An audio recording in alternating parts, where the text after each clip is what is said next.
The gold was still there. Every single coin, untouched, sitting in piles inside a crumbling mansion that nobody in the village dared enter. Vines had swallowed the walls. The roof had caved in on the eastern wing. Rats had made nests in what was once the finest furniture in the province. But the gold remained. Gleaming. Perfect. As if whatever force had placed it there was still watching. Still waiting for someone foolish enough to take it. Nobody ever did. And if you asked the elders of Miren Village why, they would go quiet. They would look at their hands.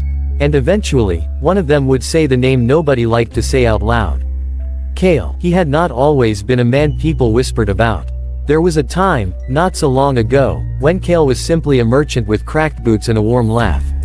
He sold dried grain, cloth, and river salt from a cart he pulled himself because he could not afford a horse. He had a wife named Sarah, whose eyes were the color of river stones after rain, and 2 children, a boy named Dav and a girl named Liz, who were fed enough to grow but not enough to forget hunger. Kael loved his family the way a man loves the only fire in a cold room. Completely. Desperately. Without reservation. But love does not fill a stomach. And on the night that changed everything, Kael sat outside his small home counting coins that didn't add up, listening to Liz cough through the thin walls, knowing he could not afford a healer, and feeling something crack open inside his chest. I would give anything, he whispered into the dark. Anything. Just let them be alright. He did not know the dark was listening. The lights appeared on his walk back from the river road, where his last shipment had been stolen by men he would never find. Small lights, pale gold, drifting between the trees like lazy fireflies. Any sane man would have gone home. Kael followed them. He walked for nearly an hour before the forest opened into a small clearing where an ancient shrine sat wrapped in golden moss, its stone surface warm to the touch despite the cold night air. And standing before it was an old man in a merchant's coat, hands folded, eyes hollow, wearing a smile that was perfectly pleasant and completely wrong. You said you would give anything, the old man said. He had not introduced himself. He did not need to. I am simply here to discuss terms. Kael's heart hammered in his chest but he did not run. Who are you? A lender, the spirit said simply. Nothing more. I offer wealth. Real wealth. The kind that changes lives and builds legacies. And all I ask is that it be returned when the loan is due. Returned, Kael repeated slowly. Returned how? Everything I give you is borrowed. The gold, the success, the life that comes with it, the confidence, the joy, the ease your family will feel living beside a man without fear. At the end of 20 years, it all comes back to me. With interest. The spirit tilted his head. The interest is simply what the wealth replaced. The hunger, the struggle, the humility. You will carry it back when your time is done. Kael stood very still. In my family. Unharmed. Always. He thought about Liz coughing. He thought about Dav wearing shoes 2 sizes too small. He thought about Sarah pretending she wasn't hungry so the children could eat more. 20 years, he told himself. 20 years of giving them everything, and then he would deal with whatever came after. All right, he said. I agree. He pressed his thumb to a leaf the spirit held out. A drop of blood bloomed across the surface. The leaf dissolved into the soil. The shrine went dark. The old man was gone. Kael walked home alone. A bag of gold coins sat on his doorstep, so heavy he could barely lift it. What happened next moved the way good fortune always moves, fast and dazzling and impossible to fully appreciate while it's happening. His business grew first, then his reputation, then his wealth. Within 3 years, Kael owned a fleet of trading carts, a storehouse, and the largest home in Miren. Within 5, he had built a proper road connecting the village to the capital and employed half the men in town. He was generous. That part was real. He paid fair wages and remembered names and never forgot where he came from. The village adored him. Sarah laughed more than she ever had. Dav and Liz grew tall and healthy and full of the easy confidence that comes from never knowing fear.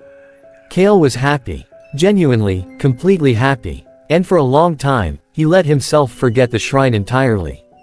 But the shrine did not forget him. The first sign came in the 7th year. A portrait painter hired to capture the family noticed something strange and said nothing, but Kael saw it himself later that night. He looked in the painting at least a decade older than he should have. He told himself it was the painter's style. He moved on. In the 9th year, Dav told him at dinner, very casually, that sometimes at night he heard counting inside the walls. Like someone tallying numbers in a language without words. Kael laughed it off and changed the subject. In the 10th year, Sarah reached for his hand one morning and paused. She looked at him with an expression he had never seen on her face before. Something between love and confusion. Like she was trying to remember a word she had always known. "You seem far away lately," she said softly. "I'm right here," he told her. But that night, he walked past the bedroom mirror and stopped breathing. The man looking back at him was 20 years older than the man who had made a deal in the forest. His hair had gone gray at the temples. Lines crossed his face that had not been there the night before. His hands, when he held them up, were the hands of an old man. He was 41 years old.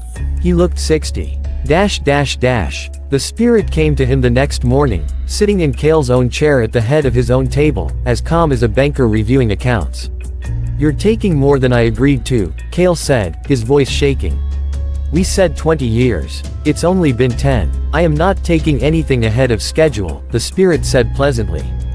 "I am simply showing you what the schedule looks like. The interest accrues continuously." "Kael, did you not wonder why your wife looked at you strangely this morning? She is not losing love for you. She is losing the memory of why she fell in love. There is a difference. One I will collect in full." "Give it back," Kael said, slamming his hands on the table. "Take the gold.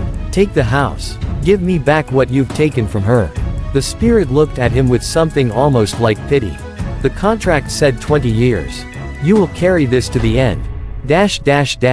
He tried everything. He traveled to priests in the capital who burned incense and shook their heads. He found scholars who studied old contracts and told him no ink written in blood on spirit ground could be undone by human hands.